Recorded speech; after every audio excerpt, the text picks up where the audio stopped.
Hello everyone, welcome to your own Believing channel. So we are available on YouTube, Instagram and Gmail. अगर कोई भी queries है आप इस पे कांटेक्ट कर सकते हो. Every effort of yours in your journey is a step towards the destination of your dreams. 1% भी एफर्ट अगर आप अपनी जर्नी में डालते हो वो आपको अपने ड्रीम्स की तरफ ले जाता है. So this is the website जिसको आप देख सकते हो एंड ये अभी इन प्रोसेस है. And let's begin with the work centers. जो हमारा हम आज क्या पढ़ने वाले हैं, बेसिकली हम मेन्यू को कवर करने वाले हैं. मेन्यू में क्या है, आपने देखा होगा अपने सिलेबस में मेन्यू को. तो मेन्यू बहुत इंपॉर्टेंट है हमारे एग्जाम पॉइंट ऑफ व्यू से, इसके ऊपर क्वेश्चंस आते हैं.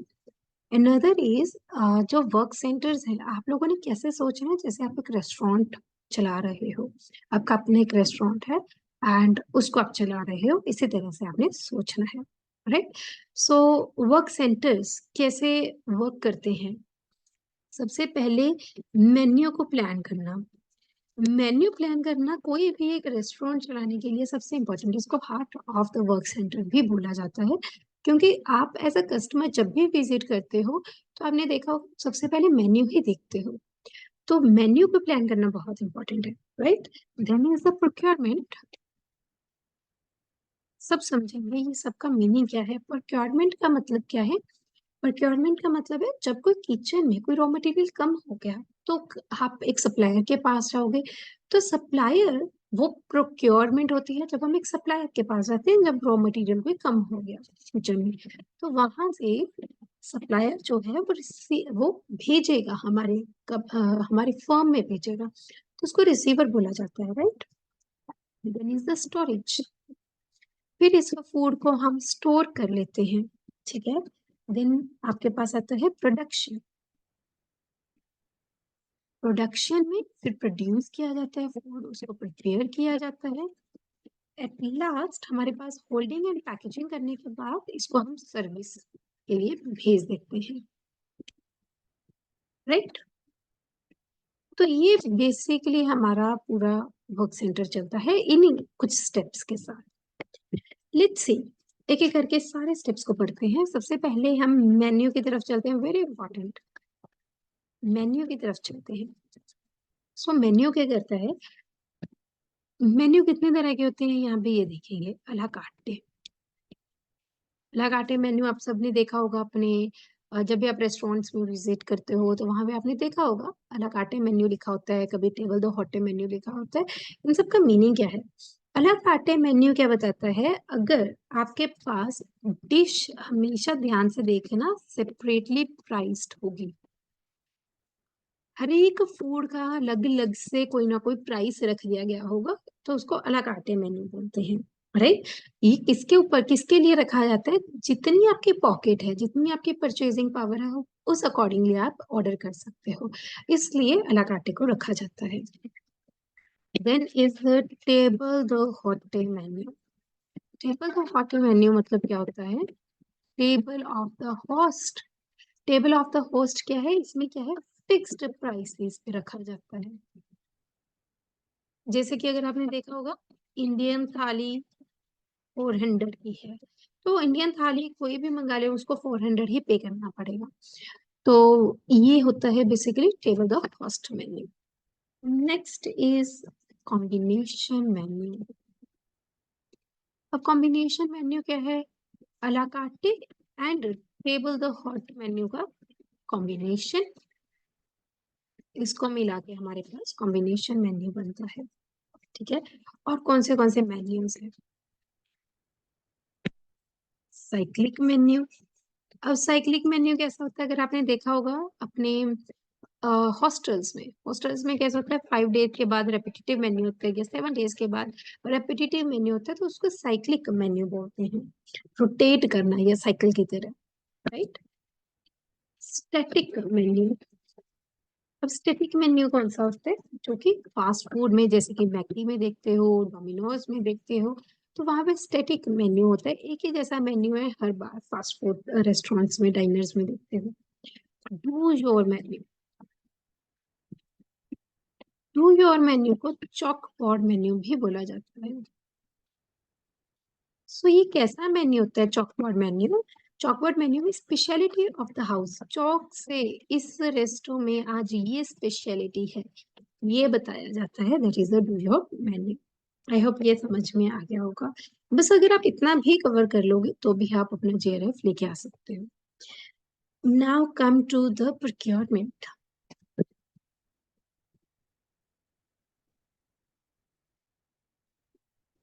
सो ये बेसिकली 43rd डे है, तो इसी तरह से अगर आप प्रिपरेशन करते रहोगे तो डेफिनेटली आप अपने ड्रीम्स को अचीव कर लोगे।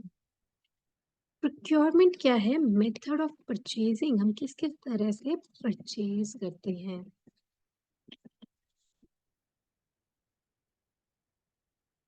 Method of purchasing, first is informal buying.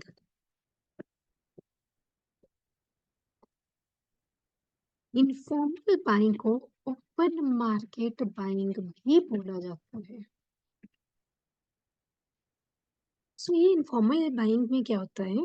Informal buying is, एक सप्लायर है, एक आपके पास जिसने ऑर्डर देना है बायर है।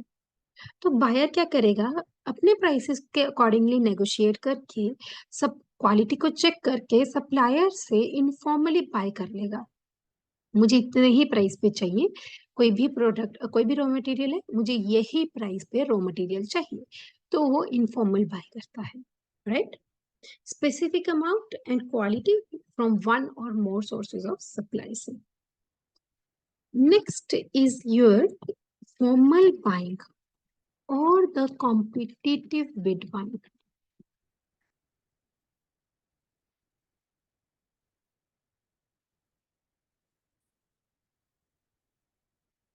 फॉर्मल बाइंग और कॉम्पिटिटिव बिड बाइंग क्या करते हैं?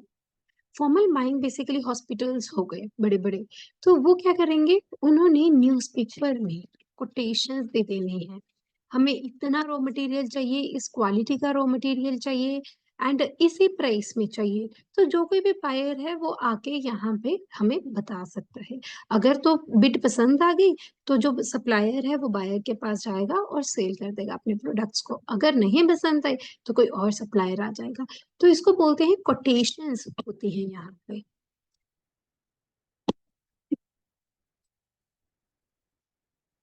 Next is negotiated buying. अब नेगोशिएटेड बाइंग कैसी होती है? इसको semi formal method of buying बोलते हैं, जहां यहाँ पे जो बायर है वो डायरेक्टली वेंडर्स के साथ कांटेक्ट करता है, प्राइसेस को नेगोशिएट करेगा, एज वेल एज बिड को रिटर्न में ले लेगा, उसको रिटर्न में सबमिट करके देगा, मुझे इसी प्राइस पे इसी तरह से लेना है। इसको नेगोशिएटेड बाइंग बोलते हैं, इसी प्राइस में लेना है। Next is the blanket order purchasing.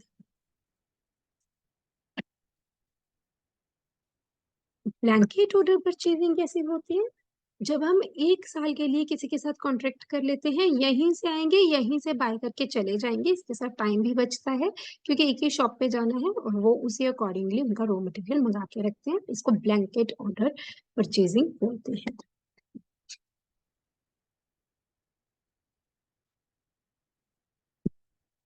स्टॉकलेस purchasing. अब स्टॉकलेस परचेजिंग कैसी होती है? सपोज करो कहीं पे स्टॉक खत्म हो गया, तो सप्लायर क्या करता है? बायर और सप्लायर की इतनी अच्छे से बन रही होती है दैट जो सप्लायर है, सप्लायर बायर के लिए ऑलरेडी स्टॉक में रख लेता है, या सीजन के आने से पहले ही बायर के लिए सेव करके रख लेता है, उसको स्टॉकलेस परचेजिंग बोलते हैं। पीटी कैश सिस्टम, अब ये तो हमें पता ही है, पीटी कैश सिस्टम क्या होता है? Exchange of cash and the product. एक हाथ से प्रोडक्ट को लो, एक हाथ से कैश को दे दो, that is the PT cash system.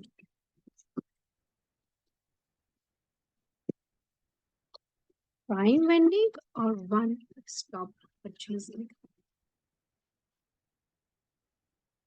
सो यहाँ पे क्या है? प्राइम वेंडिंग इज एक ही वेंडर से जाएंगे और एक ही वेंडर से हम परचेज करके लेंगे, उसको प्राइम वेंडिंग और वन स्टॉप परचेजिंग बोलते हैं। आई होप ये आपको समझ में आ गया होगा। Now now come to receiving. Receiving में क्या है, रिसीविंग में जो भी सप्लायर से अब हमने ऑर्डर दे दिया, प्रोक्योरमेंट कर ली, अब रिसीव भी तो हमने अपने फॉर्म में करना है। तो रिसीव करने के लिए दो चालान आते हैं, दो कॉपीज ऑफ चालान आती हैं।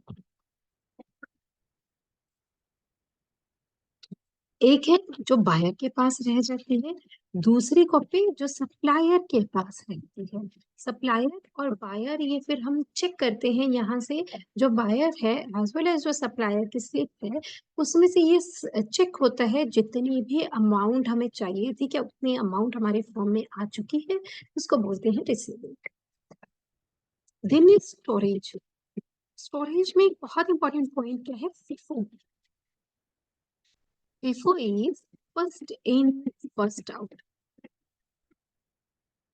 अब ये फर्स्ट इन फर्स्ट आउट क्या है, first in first out is जो चीज पहले अंदर गई, सपोज करो कोई ग्रेन्स है जो पहले अंदर गई थी कुछ एक महीने पहले, और आज भी कोई ग्रेन्स गई, तो सबसे पहले जो एक महीने पहले ग्रेन्स गई थी उसको बाहर निकाल के यूज किया जाएगा, ये वाले जो आज वाली ग्रेन्स है ये बाद में यूज किया जाएगा। सो इसको बोलते हैं first in first out, right. बहुत सारा ओवर क्राउड नहीं होना चाहिए जो स्टोरेज प्लेस होती है उसमें, राइट। सो ड्राई स्टोरेज, कुछ ड्राई फूड्स होते हैं जो कि ड्राई में ही स्टोर करने होते हैं, तो उसको 15 से 21 डिग्री सेल्सियस तक आप स्टोर कर सकते हो। जो रेफ्रिजरेटेड फूड्स होते हैं उसको आप -4 degree Celsius, sorry 4 degree Celsius से ऊपर मत एक्सीड करो। जो आपके चिलर्स होते हैं बहुत ज्यादा एक्सट्रीम, जिसको चिलिंग की जरूरत होती है फूड्स को, 15 डिग्री सेल्सियस, और इसको 1.5 आवर्स के लिए ही 15 डिग्री सेल्सियस पे रखना चाहिए, ठीक है, चिलर्स में। फ्रीजर स्टोरेज, और फ्रीजर स्टोरेज कौन सी होती है, जो -6 to -25 तक आप इसको स्टोर कर सकते हो फ्रीजर स्टोरेज में। लास्ट पे आ जाता है आपका डेंजर जोन, जिसको हम बोलते हैं अब यहाँ पे बैक्टीरिया आ जाएगा अदरवाइज, ठीक है, तो बैक्टीरिया तो नहीं आना चाहिए फूड में। तो ये 45 to 145 डिग्री सेल्सियस तक हम लेके जा सकते हैं डेंजर जोन में, राइट। सो स्टोर रूम में कुछ रिकॉर्ड्स रखे जाते हैं। स्टोर रूम के रिकॉर्ड्स कैसे रखे जाते हैं, एक होती है रिक्विजिशन स्लिप। रिक्विजिशन स्लिप क्या है, जब जो यूजर है, जो किचन है, किचन से अगर कोई भी स्टॉक को स्टोर रूम से लेके आना है, कोई भी रॉ मटेरियल को स्टोर रूम से लेके आना है, तो उसको रिक्विजिशन स्लिप बोलते हैं। तो यूजर जो भी लेके आएगा वो स्लिप को लेके जाएगा, और स्टोर रूम का जो हेड है उसको अलॉट दिया जाएगा वो स्लिप, एंड वो फर्दर उसको अलॉट कर देगा जो भी रॉ मटेरियल उसको चाहिए, उसको बोलते हैं requisition slip. Then is the order forms. Order forms क्या होता है, जब catering manager authorize the purchase. So order forms जो केटरिंग का मैनेजर होता है वो परचेज करने की अथॉरिटी देता है, उसको ऑर्डर फॉर्म्स बोलते हैं। स्टॉक बुक मेंटेनेंस, जो कोई भी प्रोडक्ट निकाल लिया गया उसको एक बुक में लिख दिया गया, उसको स्टॉक बुक मेंटेनेंस बोलते हैं। This is very important. Invoice, invoice का मतलब क्या होता है, इनवॉइस का मतलब है कोई भी बिल जो आपके पास है उसको इनवॉइस बोलते हैं, जो रिसीवर के पास बिल है उसको इनवॉइस बोलते हैं, right. Next, next is your production. Next is your production. तो प्रोडक्शन क्या है, production is quantity of food को बताता है।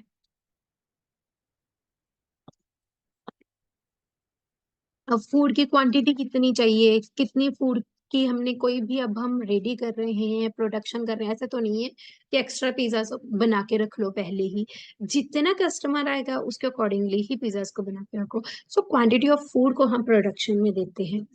इसके हम फोरकास्टिंग करते हैं प्रोडक्शन की, कि नीड क्या है, कितने फूड की नीड है, इसको फोरकास्ट किया जाता है, राइट। प्रोडक्शन स्केड्यूलिंग, फिर हम प्रोडक्शन को स्केड्यूल करते हैं। सो स्केड्यूलिंग कैसे करते हैं? दो स्टेजेस में, एक होती है प्लानिंग स्टेज, एक होती है action stage. So planning stage में हम आइटम्स कौन से हमने प्रिपेयर करनी है वो देखते हैं, एक्शन स्टेज में कैसे प्रिपेयर करनी है वो देखते हैं, राइट। एट लास्ट हमारे पास आ जाता है स्टैंडर्डाइज्ड इन रेसिपीज। अब रेसिपीज हर बार सेम रखनी इंपॉर्टेंट है, ऐसा ना हो कहीं पे रेसिपी चेंज हो रही है, तो रेसिपी को एडजस्ट करना इज इम्पोर्टेंट। कैसे एडजस्ट करते हैं, किस तरह से? तो दो मेथड से एडजस्ट करते हैं जिसके बारे में आपके एग्जाम में पूछे जाते हैं। दो मेथड्स हैं जिसके साथ हम रेसिपी को एडजस्ट करते हैं। कौन से दो मेथड्स हैं वो? एक है आपके पास ratio method, second is ratio method is equal to factor method, and second is percentage method. ये गलत नहीं करना है, ये इसी तरह से आएगा क्वेश्चन। रेसिपी एडजस्टमेंट हम कौन से मेथड्स के साथ करते हैं? एक है factor method, second is the percentage method, इसके अलावा कोई मेथड नहीं, राइट। नेक्स्ट, अब आ गया, हमने अब करनी है प्रिपरेशन। तो प्रिपरेशन करने के लिए क्या करना पड़ेगा? कुकिंग करनी पड़ेगी। तो जो कुकिंग होगी, कुकिंग भी हमारे पास दो मेथड्स हैं, एक है आपके पास moist method, moist heat method, एक है आपके पास dry heat method. So moist heat method is जब हम वाटर में कुछ क्रिएट करते हैं। ड्राई हीट मेथड दो तरह के होते हैं, without fat and with fat. With fat क्या है? बहुत डीप ड्राई डीप फैट में आपने बहुत सारा ऑयल लेके आपने डिग इन कर दिया उसको, फूड को, और उसको पका रहे हो, कटलेट्स बना रहे हो, तो that is the with fat. Without fat हल्का हल्का सा ऑयल का यूज किया, that is the without fat. Most heat method कौन सा है? जो आप पानी का इस्तेमाल करते हो, कोई वेजिटेबल है उसको बॉईल करके बना रहे हो, that is the most heat method. I hope ये समझ में आते होंगे, इसके बारे में आगे डिस्कशन करते हैं। मॉइस्ट हीट मेथड कौन सा होता है? जब हमें पानी की जरूरत पड़ जाए, that is your moist heat method. अब इसमें भी कौन से हैं? बॉइलिंग है। बॉइलिंग को जब भी आप पानी को बॉईल करोगे तो 100 डिग्री सेल्सियस पे बॉईल करते हो क्या? उसको कभी सिम करके देखें? 100 डिग्री सेल्सियस पे हम करते हैं। जो पानी वाले जो फूड हम पकाते हैं जिसमें पानी, उसमें उसके वाइटामिन, जो वाटर सॉल्युबल विटामिन है, अगर वाटर सॉल्युबल विटामिन के बारे में नहीं पता है तो पीछे देखो, पीछे जाके, राइट। जो वाटर सॉल्युबल विटामिन हैं उसको, वो सारे के सारे आपके खत्म हो जाएंगे। इसके नीचे आपको डिस्क्रिप्शन लिंक में लिंक मिल जाएगा लास्ट क्लास का, तो उसको फॉलो करना, उसको देख लेना एक बार। सो वाटर सॉल्युबल विटामिन के बारे में कौन से होते हैं? बी एंड सी, इसके बारे में अच्छे से पढ़ लेना, ठीक है। तो बॉइलिंग में ये जो वाटर सॉल्युबल विटामिन होते हैं जिसमें फूड में, वाटर के साथ ही वेनिश हो जाते हैं। Next is your blanching. अब ब्लांचिंग इसके लिए इसका एक ही काम है, to destroy, to inactivate the enzymes.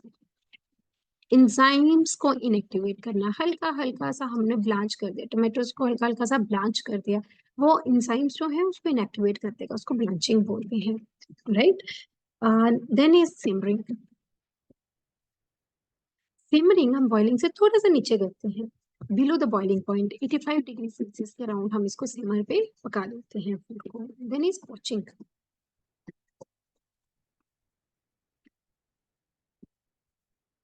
Next is poaching. अब पोचिंग किसके लिए? अगर मीट है, बहुत ज्यादा टफ मीट है, उसको आपने बहुत इजी करना है, तो आप पोचिंग का इस्तेमाल करते हैं। टेंडर करने के लिए, हम टेंडर टेक्सचर देने के लिए, थोड़ा सा उसको खाने लायक बनाने के लिए हम पोचिंग करते हैं। तो ये भी पानी में करते हैं, राइट। इजी टू डाइजेस्ट है poaching method. Then is steaming. अब हम स्टीमिंग क्या में क्या करते हैं? स्टीमिंग में हम स्टीम देते हैं, जैसे कि इडली को बनाया जाता है तो स्टीम दे के बनाया जाता है, राइट। सो स्टीम जो है वो बॉइलिंग वाटर से ही जनरेट होती है, उसको हम स्टीमिंग बोलते हैं। This is very good method, बहुत हाइजीनिक मेथड है स्टीमिंग फूड खाने का। इसमें कभी भी आपके फूड की जो विटामिन है वो भी खत्म नहीं होते, क्योंकि हम नीचे पानी है, ऊपर हमारा पैन रखा हुआ है, वो स्टीम हो रहा है, तो इसके साथ कभी भी आपके जो विटामिन हैं वो कभी भी वेनिश नहीं होंगे पानी में, राइट। सो एक है लास्ट मेथड है स्टूइंग। अब स्टूइंग क्या है? सबसे स्लो कुकिंग मेथड है। जिसमें कि धीरे धीरे से खाना पकता है, इसमें ग्रेवी बनती है, इसमें भी कभी आपके विटामिन आपको मिल जाते हैं। क्यों मिल जाते हैं? क्योंकि हम ग्रेवी के साथ फूड को सर्व करते हैं। जो ग्रेवी है उसमें सारे विटामिन होते हैं, एंड जो फूड है उसमें फूड के हमारे जो वेजिटेबल्स हैं वो वेजिटेबल्स भी रहती है, साथ में विटामिन भी मिल जाते हैं। ये ग्रेवी वाला फूड होता है, उसको स्ट्यू करते हैं, धीरे धीरे पकाया जाता है, right.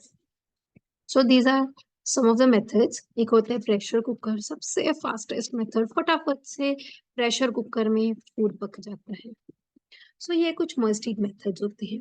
Now come to dry heat methods.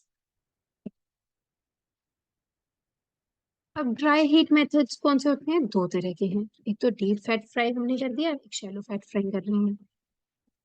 एक तो डीप फैट फ्राई कर दिया, बहुत ज्यादा इमर्स कर दिया फूड को ऑयल के अंदर ही, फैट का मतलब है ऑयल। एंड एक हमने शैलो फैट फ्राई कर दी, थोड़ा सा ऑयल लिया, उसके साथ हल्का हल्का पका लिया, तो उसको शैलो फैट फ्राई बोलते हैं, राइट। सो पहले हम बढ़ते हैं विद फैट वाले फूड्स, देन हम बढ़ेंगे विदाउट फैट्स वाले फूड्स। ये है विद फैट। अब इसमें हमारे पास क्या आ जाता है? डीप फैट फ्राइंग में, डीप फैट फ्राइंग में बहुत डीप कर दिया, एंड शैलो में आप धीरे धीरे से फूड को पका रहे हो, उसको शैलो फैट बोलते हैं। बट थोड़ा सा ऑयल हमने यूज किया, बट थोड़े ऑयल में ही हम पका रहे हैं, ठीक है। Now come to without fat foods. अब बिना ऑयल के कौन से फूड्स होते हैं? सबसे पहला मेथड है इसमें ब्रॉयलिंग। अब ब्रॉयलिंग क्या है? ब्रॉयलिंग और ग्रिलिंग, ग्रिलिंग तो आप सबने सुना है। अब ब्रॉयलिंग क्या है? ब्रॉयलिंग, जब हम एक फ्लेम जो है वो हमारी इधर नीचे आ रही है, इधर ऊपर आ रही है, आपको उसको रोटेट करके फिर से उसको पकाना पड़ रहा है, तो उसको बोलते हैं ब्रॉयलिंग। सेम मेथड है, सेम इसी तरह से ग्रिल के ऊपर उसको रखा जाएगा। जो इस तरह से प्लेट बनी होती है, सेम उसके ऊपर ही रखा जाएगा फूड को, बट नीचे जो है, नीचे आपके चारकोल्स है, नीचे कोई फ्लेम नहीं चल रही है, हल्का सा आपको धुआं धुआं आ रहा है, उसके साथ ही आपके फूड जो है वो पक रहा है। साथ ही साथ में आपको हर बार उसको चेंज करना पड़ेगा, राइट। उसके साइड्स को चेंज करते रहना पड़ेगा, उसको हम ब्रॉयलिंग बोलते हैं। Next is grilling. अब ग्रिलिंग क्या है? ग्रिलिंग इज, ये क्वेश्चन आता है हर बार, ठीक है। सो ग्रिलिंग क्या है?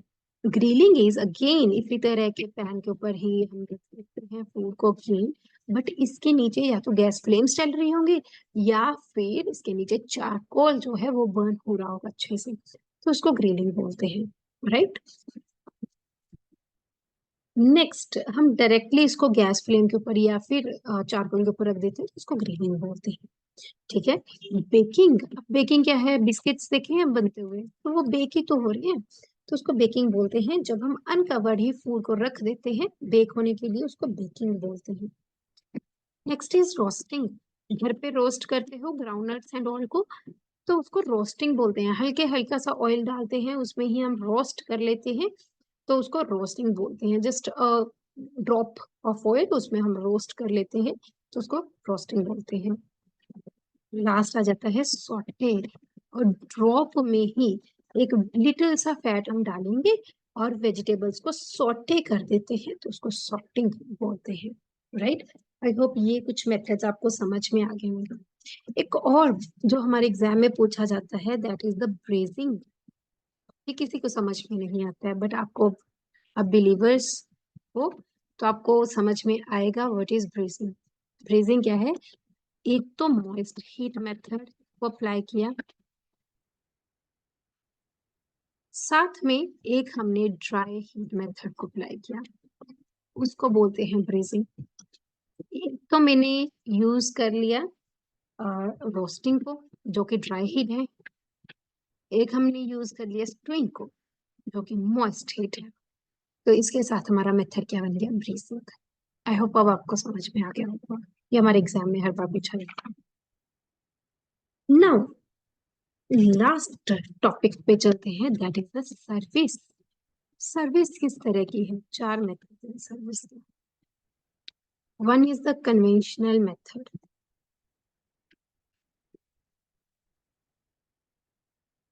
Conventional is a traditional method, जैसे कि स्कूल्स में देखते थे, कभी आपको हीट करके फूड को प्रोवाइड कर दिया जाता था, कभी कभी आपको चिल्ड फूड ही दे दिया जाता था, तो उसको कन्वेंशनल सर्विस बोलते हैं, right. Next is your commissionary service. इसको सेंट्रलाइज्ड मेथड भी बोला जाता है, इसको सैटेलाइट मेथड भी बोला जाता है, ठीक है। सो सैटेलाइट मेथड कैसे बनता है, इसका मतलब क्या है, सैटेलाइट कैसे होती है, एक जगह पे होती है और वो सबको सबको जो कनेक्शन है वो प्रोवाइड करती है, नेटवर्क प्रोवाइड करती है।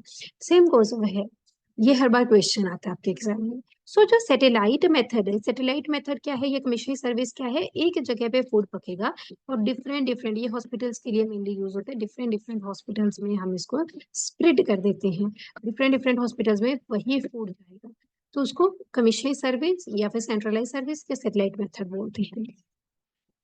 Ready prepared food, ready prepared food जो होता है वो कुक एंड चिल और फ्रीज फूड मिलता है। जो भी हम फ्रीज फूड खा लेते हैं, ठंडा ही फूड खाया जाता है, उसको कभी हमें पकाने की जरूरत नहीं पड़ती है या उसको कभी भी हमें रीहीट करने की जरूरत नहीं पड़ती है, उसको हम रेडी प्रिपेयर्ड फूड बोलते हैं, right. Last is your assembly serve, assembly, yes. ये कैसा होता है, स्टोर्ड चिल्ड, इसको पहले तो चिल्ड रखा जाएगा, जब कोई आएगा खाने के लिए उसको रीहीट करके हम उसको प्रोवाइड कर देंगे, उसको असेंबली सर्व मेथड बोलते हैं। आई होप अब आपको समझ में आ रहा होगा, फूड फूड के बेसिक्स हमने पीछे एक वीडियोस में डिस्कस कर लिए हैं। ये आज हमारा 43rd डे था, तो हम यहाँ पे अपनी मेन्यू को हमने डिस्कस कर लिया है। सो सारी वीडियोस को अगर आप देख लोगे, आपको उतना ही इजी लगने लग जाएगा, जो फूड हमें डर लगता है जिस फूड से, वो फूड उतना ही इजी हो जाएगा। So thank you so much everyone.